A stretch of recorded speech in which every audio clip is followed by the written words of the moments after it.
à la fin de Garling après son nouveau rôle de dieu de la science et de la défense. La question à se poser est de savoir quelle sera sa nouvelle façon de guider les Gorosei vers la prise de contrôle de Saturne. Ma question immédiate avec cela, quelle sera sa réaction au plan de Barbe Noire?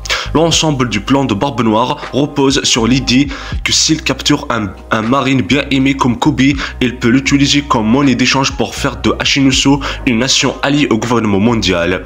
Aokiji a expliqué que cela ne fonctionnerait jamais avec un membre de SWORD, mais cela peut fonctionner avec Garp. Je pense que Kobe a raison. Les marines n'accepteraient jamais une tactique comme celle-ci. Akainu n'accepterait jamais une tactique comme celle-là. Mais Garling le ferait-il? Garling est-il prêt à écouter Barbe Noire sur ses tactiques et à faire de Hachinuso une nation du gouvernement mondial? Dans une bulle, les gens diraient probablement non. Mais que se passerait-il si Barbe Noire avait plus à offrir que Garp? L'armée révolutionnaire a actuellement assiégé Marijoa, ce qui les fait lentement mourir de faim. Et pourtant, Lafitte est là pour une raison quelconque, juste pour regarder. Et si Lafitte était là pour résoudre leurs problèmes de manque de nourriture, ce ne serait pas la première fois dans l'histoire qu'il utilise cette tactique. C'est de la même manière qu'il a réussi à entrer en contact avec Sengoku. Vous avez besoin d'un chef de guerre, je connais un gars qui peut faire impression. Mais cette fois, au lieu d'aller voir l'amiral de la flotte, il va un cran au-dessus vers Garling et les Gorosei. C'est assez précieux. Mais si il avait encore plus à offrir, les informations de Karibo. Karibo finit toujours là où il y a des informations sur les armes antiques. Il sait où se trouve Poséidon, il sait où se trouve Pluton. Il est logique qu'il finisse là où se trouve Uranus, comme Oda l'a laissé entendre lorsque Karibo a entendu parler de Marijoa lorsque les chapeaux de paille ont parlé de sauver Vivi. Pour moi, cela suggère clairement que les pirates de Barbe Noire vont bientôt se rendre eux-mêmes à Marijoa pour négocier un accord. Et Lafitte est probablement déjà là-bas en train de préparer le terrain.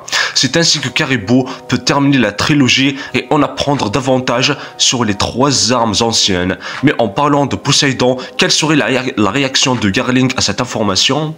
Nous savons ce qu'il pense des hommes poissons et des personnes qui protègent les hommes poissons. Lorsque Shirahoshi a été sauvé à la rêverie, Sai et Leo ont tous les deux annoncé haut et fort qu'ils étaient des partisans de Luffy au chapeau de paille. Sur le papier, ce sont maintenant deux nations avec des armes anciennes qui arborent la bannière de Luffy.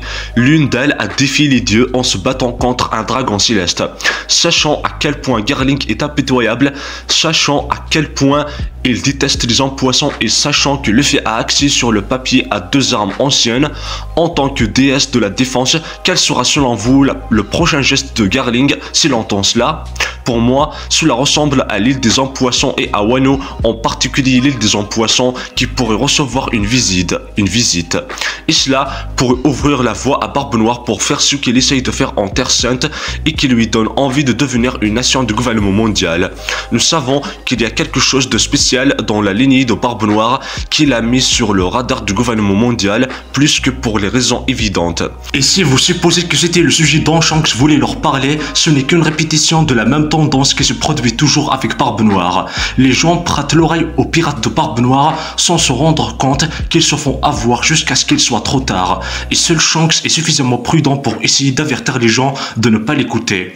Mais quoi qu'il en soit, Barbe Noire réussit toujours. Avec un tel bouleversement dans la structure du Gorosei et avec un tueur aussi impitoyable à la tête de la défense, je pense qu'il le pourrait, surtout s'il parvient à les convaincre que Luffy possède deux armes antiques et qu'il est la véritable menace. J'espère que cette vidéo vous a plu. Si c'est le cas, n'oubliez pas de vous abonner à la chaîne et d'activer la cloche de notification et de partager et liker la vidéo. Et à bientôt pour une toute nouvelle vidéo.